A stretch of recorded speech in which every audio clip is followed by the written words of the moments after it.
Wow. I just wish that we'd been recording that. We have been having a heck of a time with the video up in Discord. Ed started it. Ed did, right? yeah. He got us into some weird state. What is on my glasses? Well, at least I don't see anything now. I don't see any inserts. Yeah, nobody touch anything. Jill. Apparently, Jill has control of the show tonight. I think so. Well, it's a good looking quilt. Hello, Jason. You missed some real anarchy there. Well, it looks like we don't have anybody here for roll call, or don't have Al again. So, Jason, roll call. By the way, we tried to show the roll call video, the original, screenshot is from. We tried to show it to Lindsay and Nolan on while we were on vacation because we were talking about roll call, and because they'd never seen the skit from Saturday Night Live, and it's gone. Saturday Night Live took it down. You can get to the GIF, but not the full skit. Well, actually, what we were able to finally find, we could find it on on TikTok, believe it or not. That was weird. All right. Well, nobody's going to, Jill's going to give us the funny one. That's good. We've got Seamus and Kevin and Tim and Jason and Jill and John and Rose and Rick and Sam. All right. What a mess.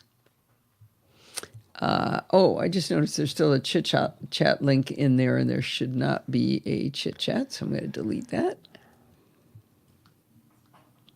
All right. Shall I get started here? Sure. Voice cut out briefly. I heard that too. Your voice cut out a couple times. Yours just cut out. You said unless you said a couple times. Couple times. So I don't know. I have a feeling that we have an internet problem going on here, actually. We might. So, we've had a few devices misbehaving. I don't know what else to do about it, but start recording. All right, here I go. Hi, this is Allison Sheridan of the NosillaCast podcast, hosted at podfeed.com, a technology geek podcast with an ever so slight Apple bias. Today is Sunday, August 13th, 2023, and this is show number 953. Well, we had a great time off in Mammoth for the week, and but thanks to some very kind Nosilla castaways, we have a big show for you today. I need to tell you, though, that this coming Sunday, we will not have a live show. So let me check the date here. On Sunday the 20th, there will not be a live show because the show is going to come out on Wednesday the 16th, because we're off again this time to Houston to meet our brand new grandson, Teddy. So things are going to be a little crazy for the next few weeks. And because we got another trip planned after that. But in any case, there will be a show next week, but it will not be a live show. Will not be live on the 20th. All right. With that, let's go ahead and kick into the show. We're going to start out with Kurt Liebezeit.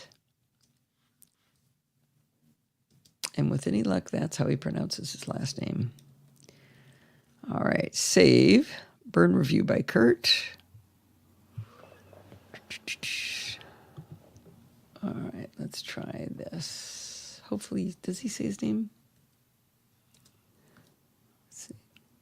My adult children. I don't see a chapter mark. Yeah, but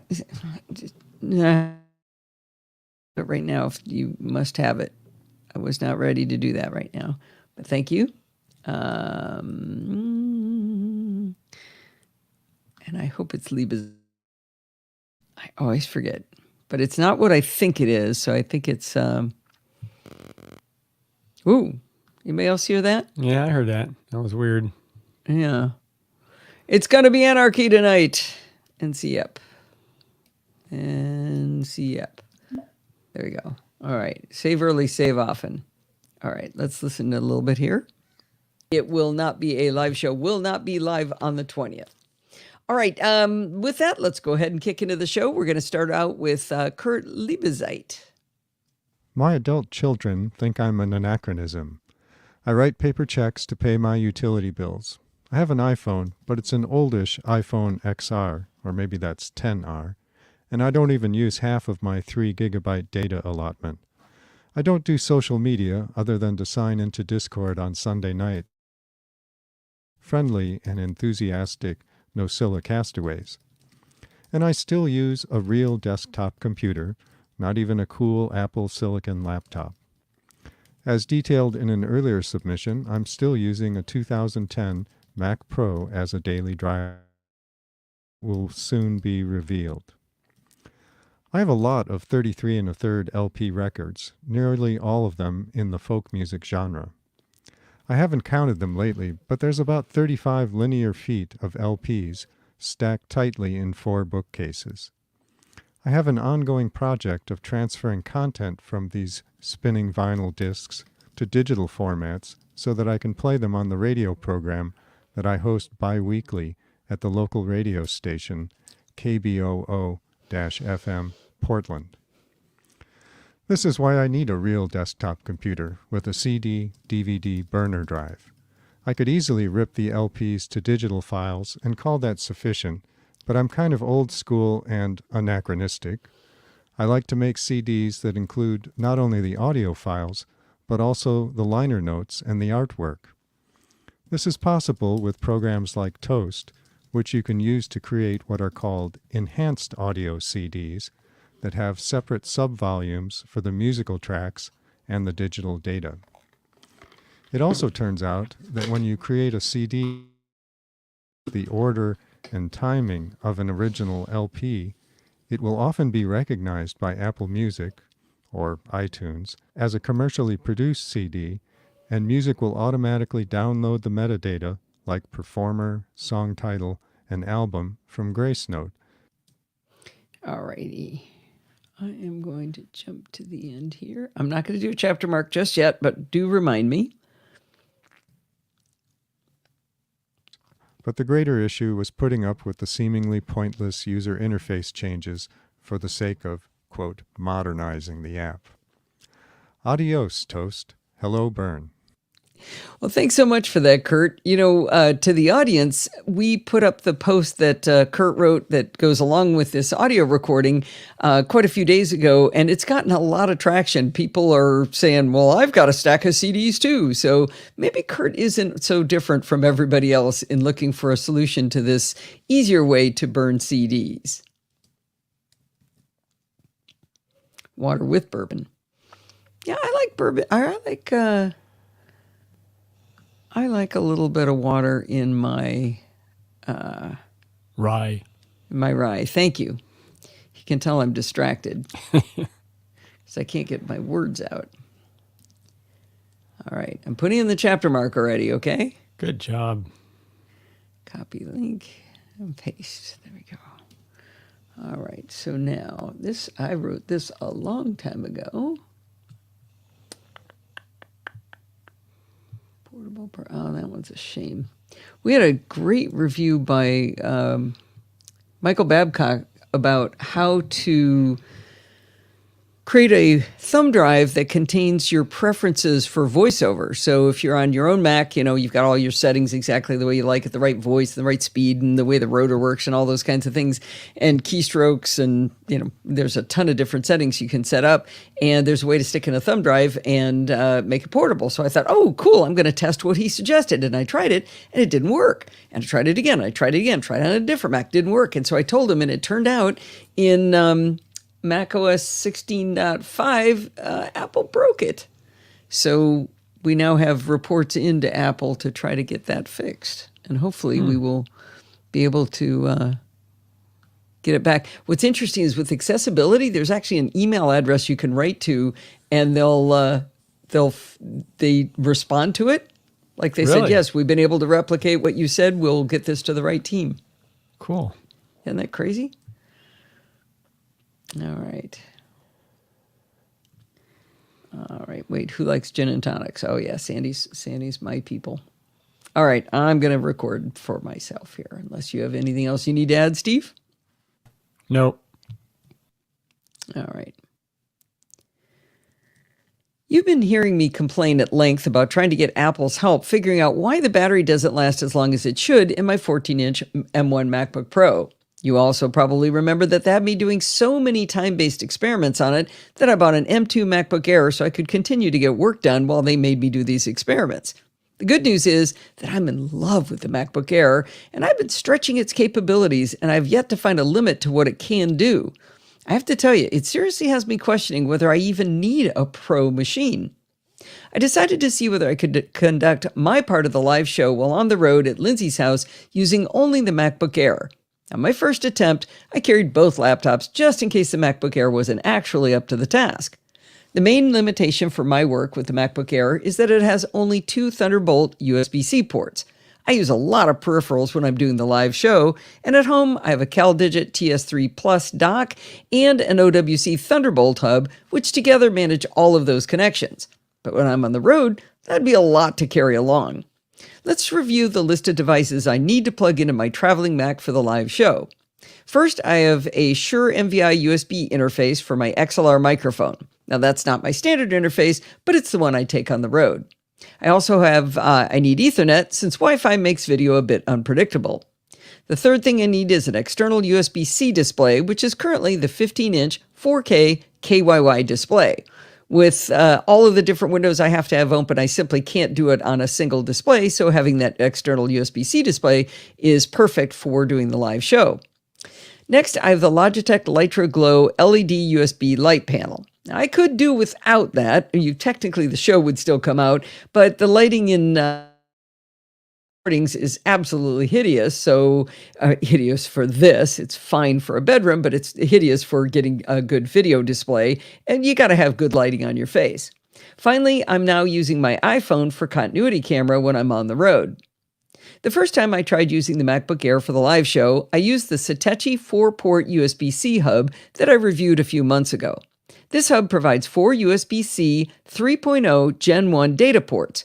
It doesn't provide pass-through power delivery, but I can use the MagSafe charger on the MacBook Air and not take up a USB-C port. Now, remember my very recent article when I talked about the difference between a hub and a dock? And we said that a hub just multiplies the existing ports.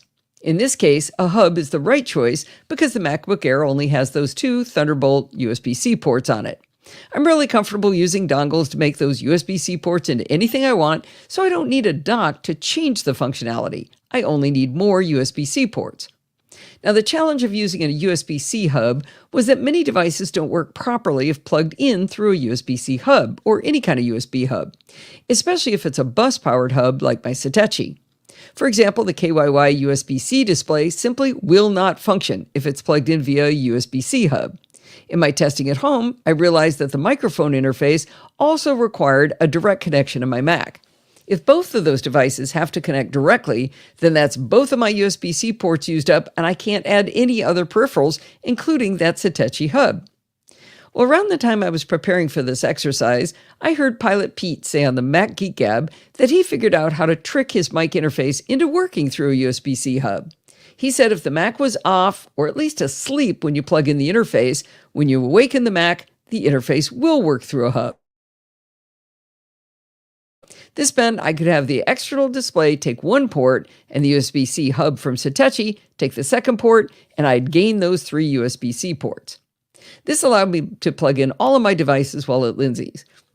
Now, it did require a lot of pre-thinking and organizing of my devices, but everything worked. However, we experienced some instability in my audio during the live show. This very likely StreamYard or the local network, but I was worried that maybe the USB-C hub might have been the problem. Perhaps a Thunderbolt hub would do a better job. Now, the ability to have a hub for Thunderbolt was Big Sur in 2020. Before then, Thunderbolt devices ended the Thunderbolt chain. But with Thunderbolt 3 or 4 equipped Macs and Thunderbolt 4 equipped PCs, we can now all enjoy Thunderbolt hubs, multiplying the number of Thunderbolt ports. In my article from January 2022 entitled The Wonder of Thunderbolt Hubbing with the OWC Thunderbolt on my desktop, I have that OWC Thunderbolt hub connected to the CalDigit TS3 Plus dock, which adds 2 more Thunderbolt ports to my Mac setup. But for travel, Back when I wrote the article about the OWC Thunderbolt hub, David Price commented on the post asking me, "Did you consider the CalDigit Element Thunderbolt hub?" I had to confess at the time, I didn't even realize that existed when I wrote about the one from OWC. But a few months ago, when Steve and I visited David Roth and his lovely wife Jennifer, and more importantly, their darling golden retrievers Luna and Melody, I noticed a tiny box on David's desk next to his Mac. It was the CalDigit Element Thunderbolt hub that David Price had asked me about. This hub is about the size of a deck of playing cards and is similar in size to the OWC Thunderbolt hub. But sitting on his desk, it looks so tiny and portable, it really caught my eye. I tried to take David's from his house, but he caught me, so instead he sent me a note when the on sale. I picked one up to see if it would make my travel setup any easier. The great news is that on our first test, there were 0 glitches with my audio or video using the CalDigit Element hub along with the MacBook Air. Not only that, this hub has so many ports, I actually had some left over. The CalDigit Thunderbolt Element hub has one Thunderbolt port on the end, and that's where you connect your computer, and it gives you 3 Thunderbolt ports in return. Like the OWC Thunderbolt hub, that means you really only gain 2 Thunderbolt ports. But where the OWC hub throws in one 10 gigabit per second USB 3.2 port, the CalDigit Thunderbolt Element hub gives you 4 USB 3.2 ports at 10 gigabits per second. So you end up with a lot more ports with the CalDigit than. Now, the side effect of this embarrassment of riches and ports was that I actually had to remove some of the dongles I keep attached to my USB-A devices because those were USB-A ports. Since all Thunderbolt 4 ports are also USB 4, I plugged all of my USB-C devices into the Thunderbolt side and my USB-A devices into the USB 3.2 side. I know that's a lot of USB Thunderbolt words running around, but this will make sense in a second. Except there's something wrong with this post before. We're getting a lot of dropouts. John suggested to check the recording, but I think we would see it in the recording if that were occurring. Yeah. And I'm seeing pauses. Go back to one of those dips just to make sure that's not a it was just dropout. Okay. On the OWC. Now, the side effect of this that's just a embarrassment of normal riches pause in speech. Yeah. Since all Thunderbolt. I'm going to redo that section, though. 0 glitches. Ironic, right? Yeah. This will be on the video recording, the YouTube recording, but I don't think it'll be in your audio. Michael suggested I buy a Pro. Well, I am actually doing this on my MacBook Pro. I think we're probably having internet problems. You mean Wi-Fi or? No, not Wi-Fi. I'm hardwired. Okay, so am I. That's right. But it could be our router. Yeah, we might need to reboot that router. Mm-hmm. Okay, here goes. Since all Thunderbolt 4 ports are also USB 4, I plugged all of my USB-C devices into the Thunderbolt side and then the USB-A devices into the USB 3.2 side. So I have 3 USB-C ports on this, and in there I put the Ethernet to USB-C dongle, the KYY display, and the Logitech Lytra Glow for power only. On the 4 USB-A port side, I put the Shure MVI interface for my XLR microphone and the USB-A to Lightning to iPhone for continuity camera. The included Thunderbolt cable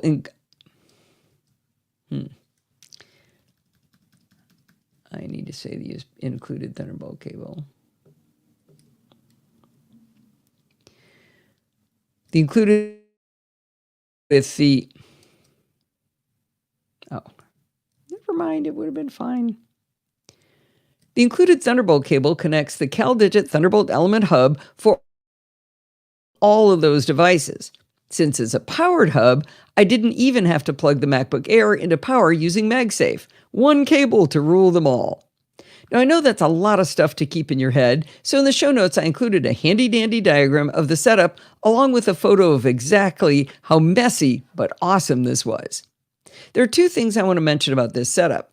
By our new handy-dandy definition of a hub versus a dock, a hub should multiply the existing ports. But both the OWC I use at home and the CalDigit I bought for the road multiply Thunderbolt hubs, but they also add USB-A ports. Now, I guess we're going to allow it in our definition since Thunderbolt 4 is... But it did make me smile to kind of think that through. There's also one downside of a Thunderbolt hub for traveling like this. As I said earlier, seeing the CalDigit Thunderbolt Element hub on David's desk attracted me because it was so tiny. But what I didn't take into account was how huge the power supplies are for these devices. This tiny CalDigit Thunderbolt Element hub by itself only weighs 6.5 ounces, but the power supply with its power cable weighs an additional 17 ounces. Now, the whole reason to get a MacBook Air is because they're so thin and light, so you don't have a lot to carry. Huge weight and size to my bag gave me pause. I started thinking about whether it makes sense to travel with the MacBook Air when I'm going to do the live show, or whether I should just carry the MacBook Pro since it doesn't need a hub because it has more ports. It was time for some math. The MacBook Pro, ports. It was time for some math.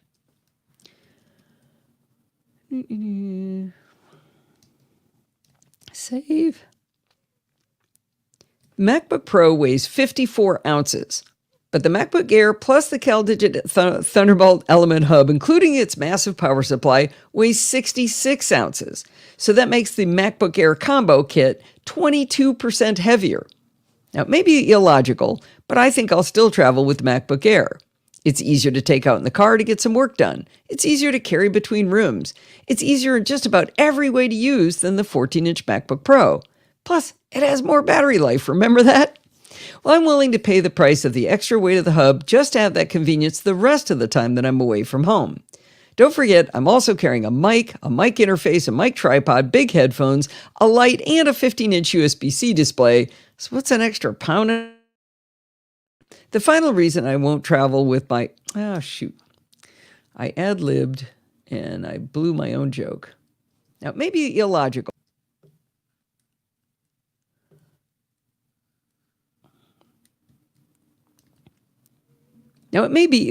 But I'll still travel with the MacBook Air. It's easier to take out in the car to get some work done. It's easier to carry between rooms. It's easier in just about every way to use than the 14-inch MacBook Pro.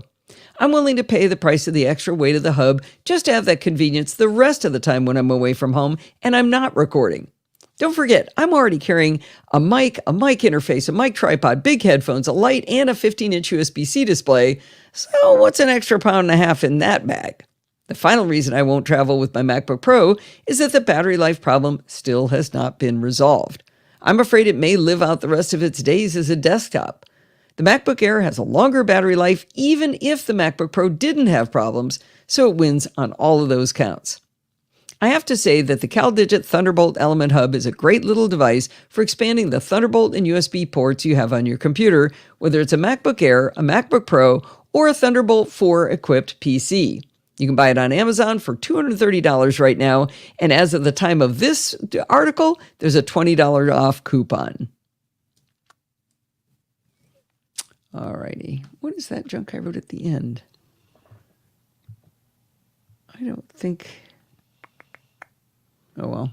I don't see any junk. At the very bottom, it just says Thunderbolt 4 USB 4 Element Hub CalDigit. I'm going to leave it there.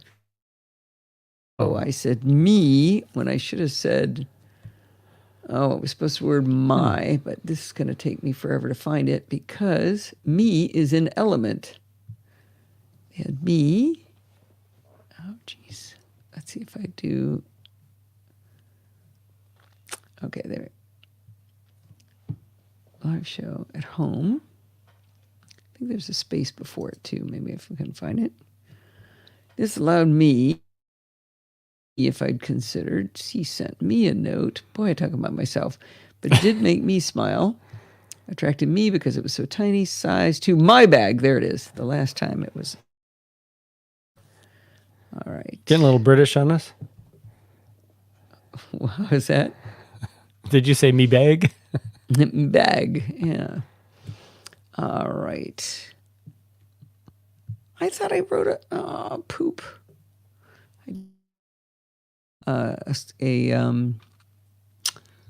Support the show. I'm going to wing it.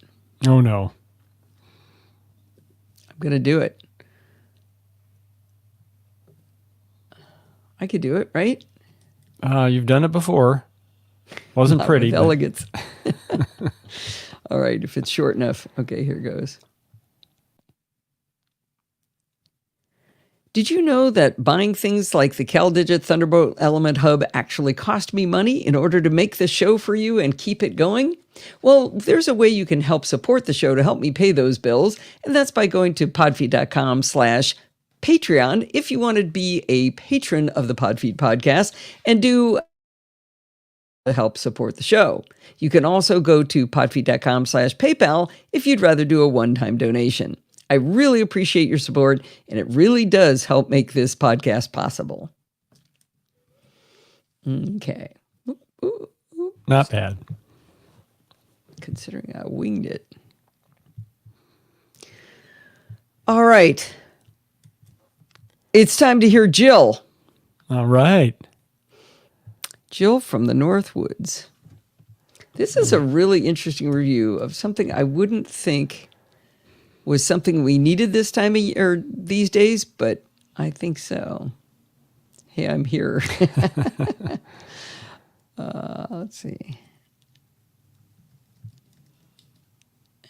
And get the link. All right. Make this podcast possible. Hi, this is Jill from the Northwoods. I mentioned before, I just got a new job, and I decided to get myself a present. I got the Anker PowerComp S3 speakerphone.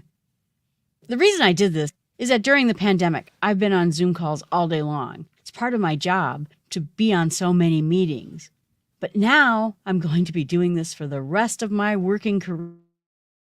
It's time to get away from those headphones that were just tethering me down. Sometimes I'd like to stand, maybe pace a little bit while I'm in these long meetings. I'm sitting way too much. So my present for this job is that I got this speakerphone. And it's amazing. I sound good in it. I asked various people to test things with me, and they were able to hear me very well. Not only that, I'm able to hear the calls very well. No longer tethered to any headphones, no longer having anything on my head. Again, this is going to be the rest of my working career, so I wanted something else. This particular speaking phone has 6 microphones. I noticed that when I'm talking, I think it's meant for a conference room, it'll point to the direction it hears. Sometimes my bird sets it off a little, but no.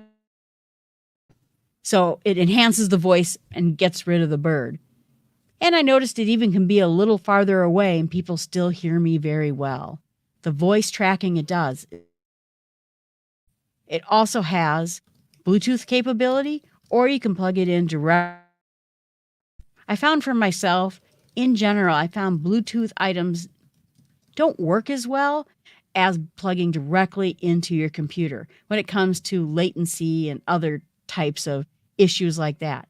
But I even tried the Bluetooth, and this did pretty well too.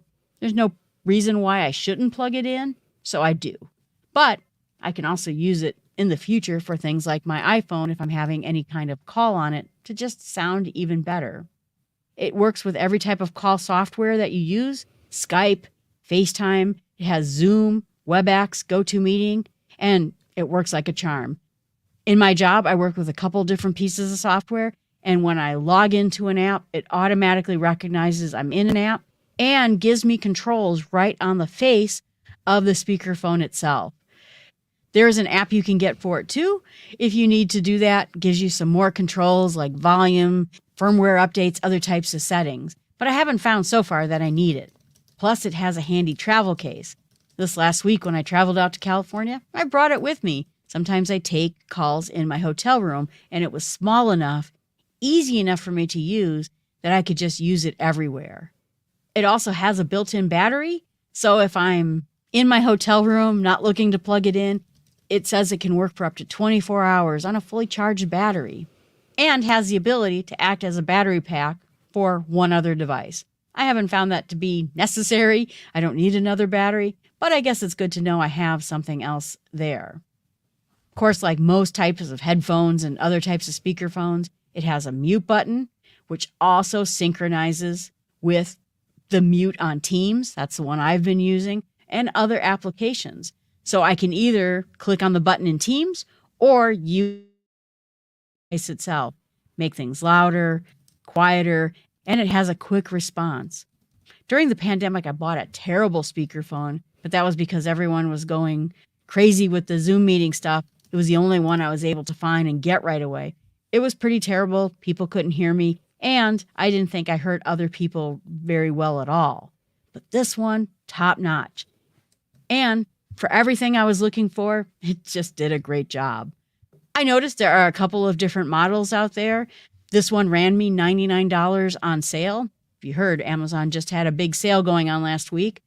And right now it is still $99. But they also have other models with different features and different costs. But for me, this one's just been great. It had great reviews, and when I got it, it worked exactly as expected. I'm certain that these other models out there are primarily about how big is your conference room. Again, I'm just using it for myself or when I'm in a hotel, so I didn't need anything for a large room. They sell bigger models for sure. This one, for just me and maybe a couple other people, is perfect.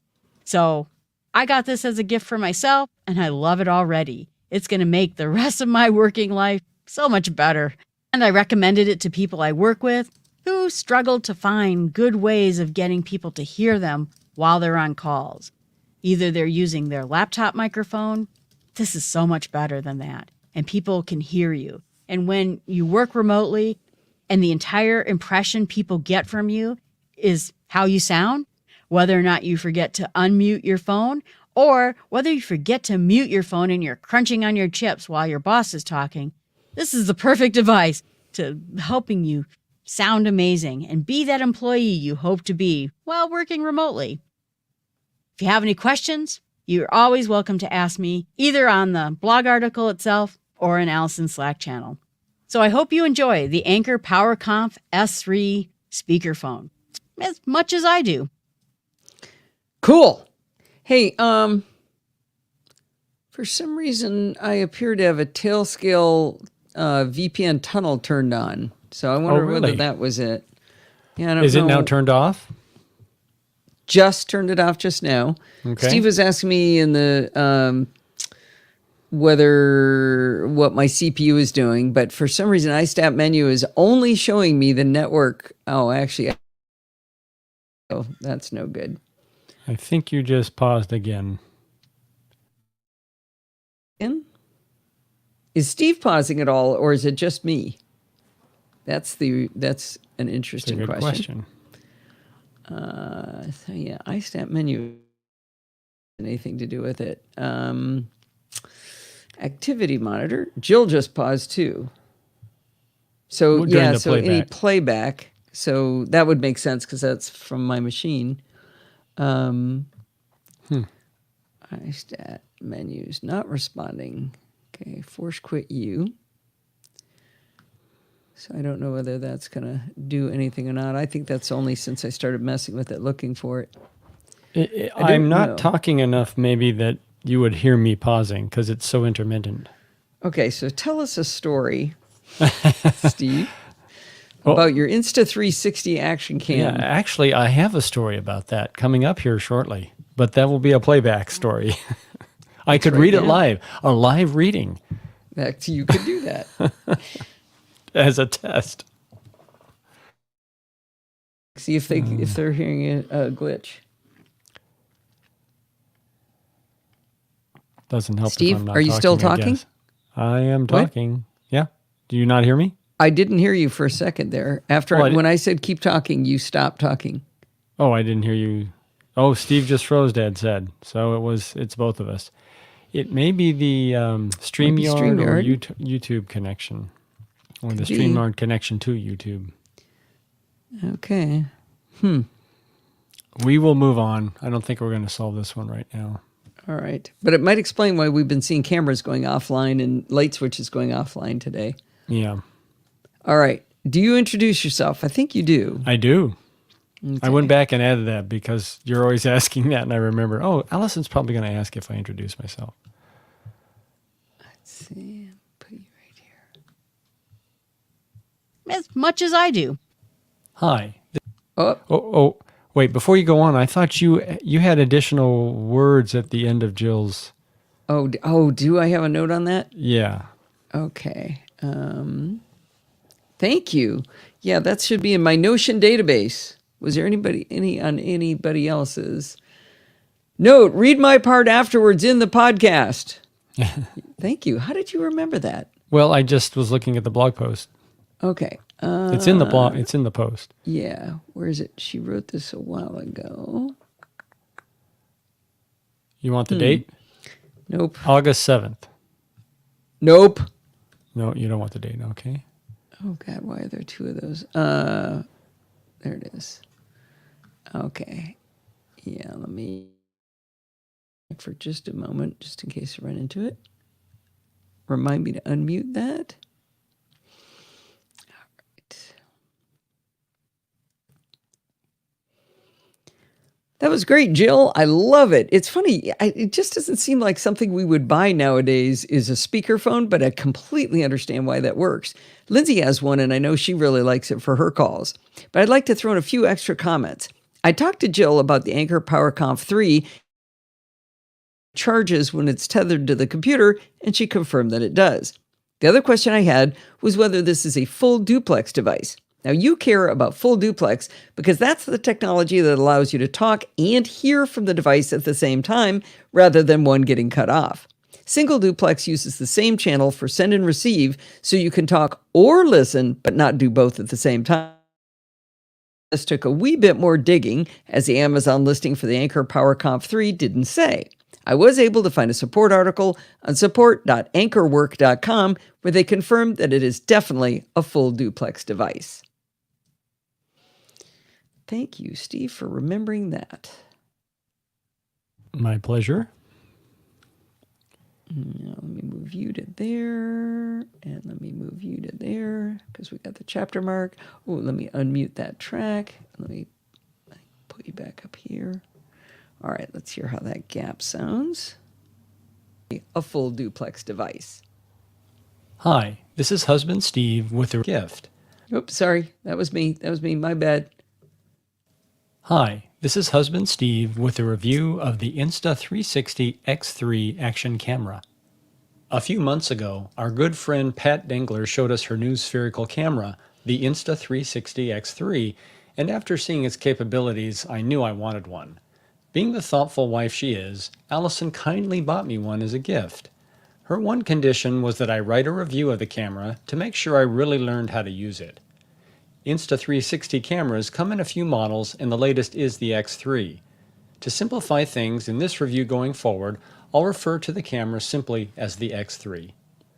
Before I begin, I have to mention one item that, as an engineer, bothers me about the name 360 used for these types of cameras. The field of view for 360 cameras is actually 4 pi steradians, meaning the captured image covers a full sphere, including top and bottom, not just a 360-degree cylinder as the name implies. But we'll just stay with the 360 naming convention here, since it's generally accepted terminology. My first 360 camera from a few years ago. I learned the basics of 360 photography and videography with the Theta, and I thought the camera was well engineered. However, the X3 stands well above the Theta in many respects. Overall, I really like the X3 for its style, controls, and functionality. The X3 is relatively small, measuring 4.5 inches tall by 1.8 inches wide by 1.3 inches thick, including the hemispherical lenses, which bulge out quite a bit from the body. It weighs 180 grams, which is about 6.3 ounces. The camera body is nice to the touch with rounded edges and sides that are slightly ridged for a more sure grip. The rear face has a crisp 2.3-inch display, which is super bright enough for use in direct sunlight. Prominent on the camera are the dual fisheye f1.9 lenses. The X3 seamlessly stitches the two lenses output and creates a cohesive spherical view for both photos and videos. On the bottom of the camera is a standard 1/4 by 20 screw mount, allowing it to be attached to most camera mounts and tripods. When mounted to a selfie stick or any long narrow support, the X3 has enough coverage from the two to automatically remove the camera and stick from the image. This results in 360 photos and videos from a perspective that appears to be floating in midair, not supported by anything. A pretty cool effect. The camera comes with a removable, rechargeable 1800 milliamp hour battery that supports 81 minutes of continuous video recording. You can fully charge the battery from zero in about 90 minutes using a standard USB-C cable. The X3 has onboard storage, but also supports a micro SD card for additional storage and for offloading photos and videos more quickly. To eliminate shakes and jitters and provide very good motion-stabilized images, the X3 uses gyroscopes and advanced algorithms.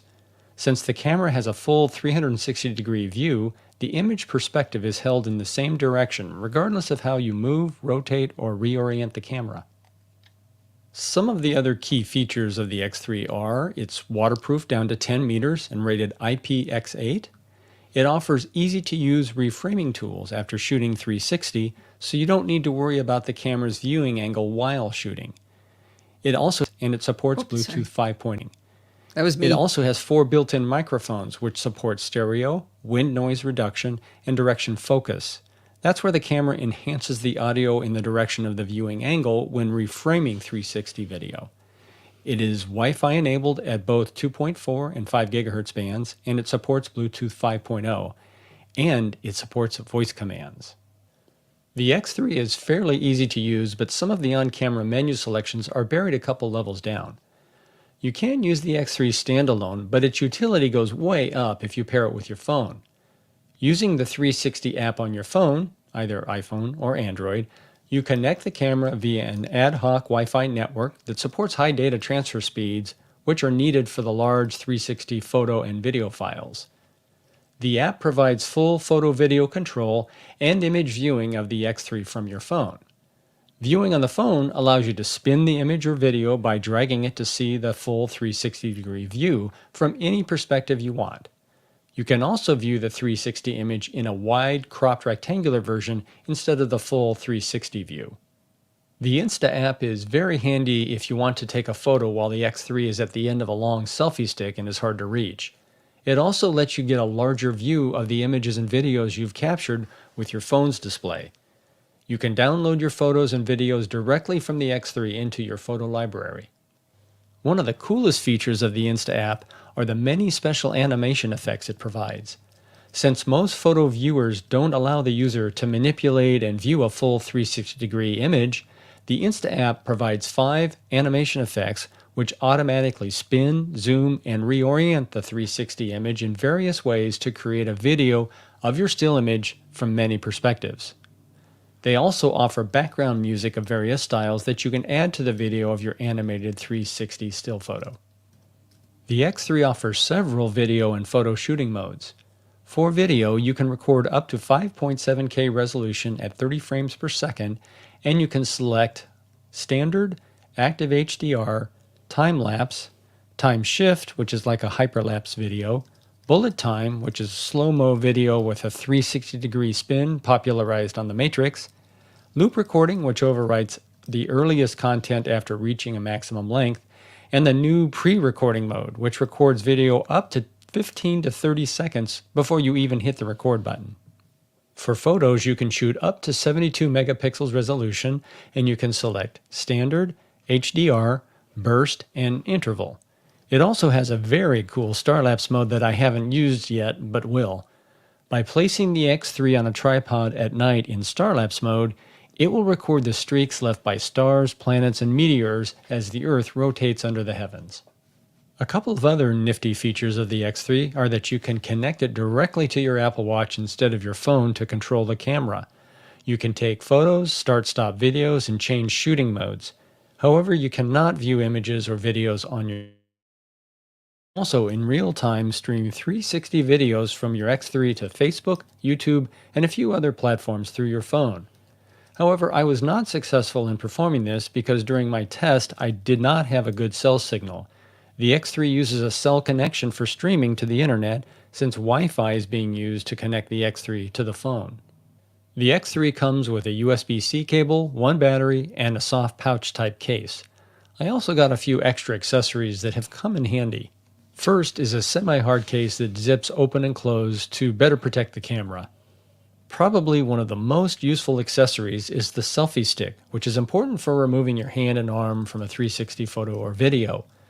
One version of the selfie stick that Insta offers has 3 small legs that unfold at the bottom of the stick so you can freestand it on a surface, like a tripod. I also got a 2-sided lens protector, which is easy to slide on and off just the lens portion of the. It's important to use this cover when you're not shooting, since the lenses on both sides of the X3 bulge out significantly from the camera body. If the camera falls or scrapes on a hard surface, the bulging lenses will be one of the first things to get scratched. So I highly recommend getting the 2-sided lens protector that covers both front and back lenses. I make a point of putting the cover back on the camera whenever I finish shooting with it. Finally, I got a dual battery pack charger that supports USB-C charging along with a spare battery. Okay, bottom line. The Insta360 X3 is the most capable portable 360 action cam that I've seen so far. At about $450 on Amazon, the X3 is not inexpensive, but I think it's worth it. It's rugged, fully featured, has great software support, and produces high-quality photos and videos. The camera has so many features I haven't discovered, let alone used them all yet, so I have a lot of fun ahead of me finding out what this action camera can really do. All right, I'm going to add one little thing to this.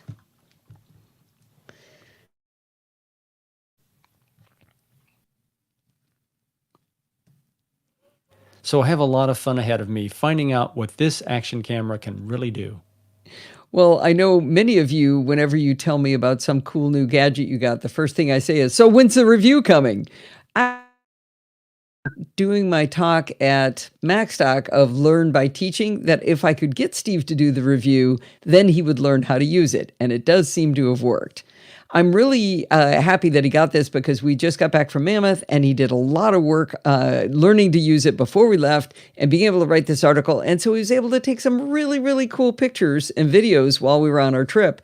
I think my favorite one was when he actually stuck the camera underwater. I think he mentioned it's waterproof. He stuck one lens underwater and one out of the water and got this really cool picture in and out of the water in 360, or in 4 pi steradian, as we like to say around this house. The other thing I wanted to say was he mentioned the lens protector, and I was really happy that I was able to find that good lens protector that's so easy to put on and take off but will never fall off, because when he had the Ricoh Theta, he did get a scratch on one of the lenses. And as a result, I got really good at opening his photos in Affinity Photo and opening the rectilinear editing function that they have, where you can actually edit 360 photos. And I was able to go in and just, use in painting to get rid of that little smudge on every single one of his photos. So I'm really glad that we were able to get that lens cover for him, and it does take really cool pictures and videos. Rectilinear, yeah, there's that photo. That is such a cool photo, Steve. I love that. Yeah, it's a pretty cool effect. Oh man, if you hit the space bar, it actually from a big version of it. Oh, you got a plane going overhead too. Did I? Yeah. Now the only problem is you're looking at the phone when you took the picture, but it's still cool. Yeah. All right. Very good. Okay, I am going to do a chapter marker if I can find there it is. And this is going to be a tiny little review to wind us up.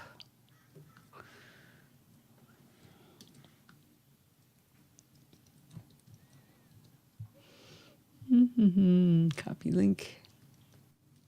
There we go. All right, now, motion books. Here we go.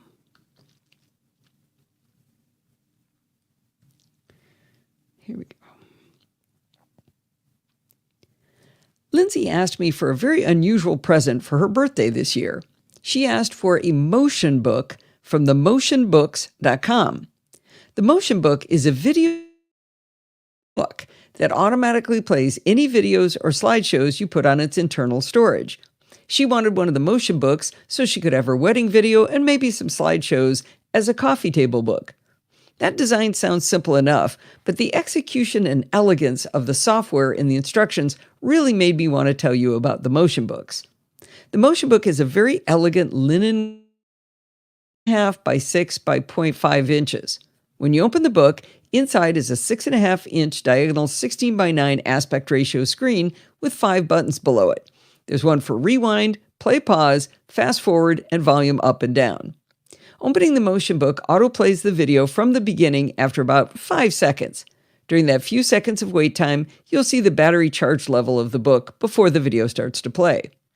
Now that you understand what it looks like and have a feeling for how it plays, let's talk about the elegant setup.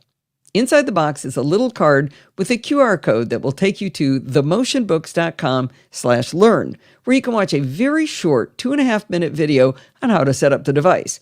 It's a really well done screencast with a simultaneous split screen of Windows on the left and macOS on the right, with the voiceover giving very clear instructions. Now, those instructions explain to connect the motion book to your computer using the included 9-inch long micro USB cable. Boo. Anyway, the motion book then shows up like a normal USB attached drive. There are 2 little video files on the motion book. One is a welcome file, and one is the same help video to explain the setup. After I'd followed the instructions, it occurred to me that I probably could have watched the videos right on the motion book. The instructions tell you to delete those 2 videos from the book and empty the trash, and only then to drag your own videos to the motion book. The last part of the instructions, and another included card in the box, do not format. It goes on to say, formatting the motion books will remove our unique software and break the video playback functionalities. To free up memory on your device, move the files you want to delete into the trash and empty the trash. Do not format the motion books. Needless to say, I chose not to format the motion book I got for Lindsay. After I dragged Lindsay's wedding video onto the device, I opened the book and it instantly played. Well, after 5 seconds. The audio was just fine, about what you would expect from a 6-inch tablet. It was perfect for the device. If you hold down the fast forward and rewind buttons, it easily moves forward and back through your video. The instructions also explain that if you want to control which video plays first in your book, simply change the names of the files with a leading numerical prefix to alphabetize them on the device. Easy peasy. If you know someone who is tech-phobic, the motion books will preload your video for free before delivery. You upload your video to YouTube, Vimeo, Dropbox, Google Drive, or pretty much anywhere with a URL, and they'll upload it and install it on your book. The Motion Book website, the Motion Books website, have many different options on which book you buy. But in reality, they're pretty much all the same. They're the same size, they're the same linen, but you do get to choose what one line of text appears on the front and the font for that. You can choose from Our Wedding, Best Day Ever, We Do, or Memories. You can also personalize your cover message. Now, the pricing is interesting. Every single book option is priced currently at $105 to $125. Now, I assume that would be 2 different sizes, but it's actually whether or not you have the Motion Book branding on the back of the book. You know how if you have a calendar made, it'll say Mimeo Photos or Shutterfly on the back? It's just like that.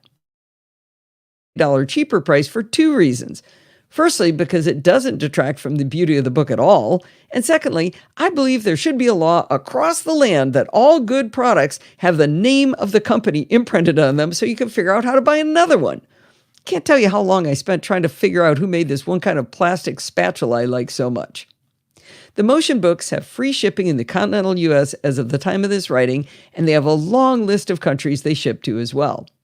I think the Motion Book is a wonderful gift if you take the time to create videos or slideshows to remember an event. By the way, the reason I keep saying the Motion Book is so you remember the URL. It's themotionbook.com. I think I called it Motion Books earlier. Gosh darn it. Is it the Motion Books or the Motion Book? Dang it. One of these is right. It is. Let me try the second one. Well, they bought them both. They Okay. own both URLs. Okay, I'm going to fix it. So much. The Motion Books have free shipping in the continent. I think the Motion Book, by the way,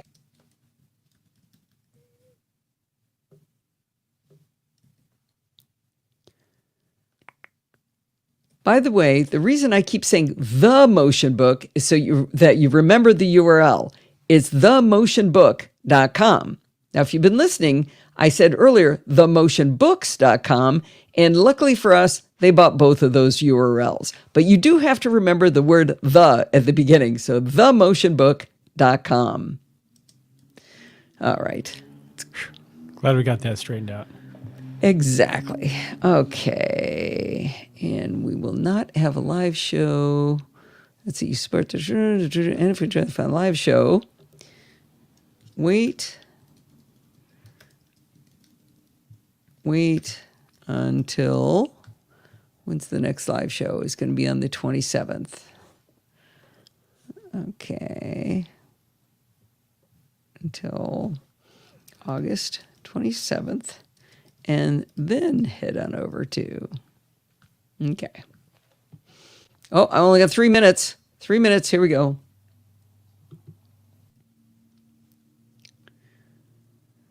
Well, that is going to wind us up for this week. Did you know you can email me at allison@podfeed.com anytime you like? If you have a question or a suggestion, just send it on over. Heck, if you got a new gadget, do a review. Got a new piece of software you like? Do a review. I love reviews, and you can send them to allison@podfeed.com. You can follow me on Mastodon at Podfeet at chaos.social. Remember, everything good starts with podfeet.com. If you want to join the fun of the conversation, you can join our Slack community at podfeet.com/Slack, where you can talk to me and all of the other lovely NosillaCast ways that are in there. You can support the show at podfeet.com/Patreon or with a one-time donation at podfeet.com/PayPal. And if you want to join in the fun of the live show, wait until August 27th and then head on over to podfeet.com/live on Sunday nights at 5 p.m. Pacific time and join the friendly and enthusiastic NosillaCastaways. Thanks for listening and stay subscribed. Doo-doo-doo.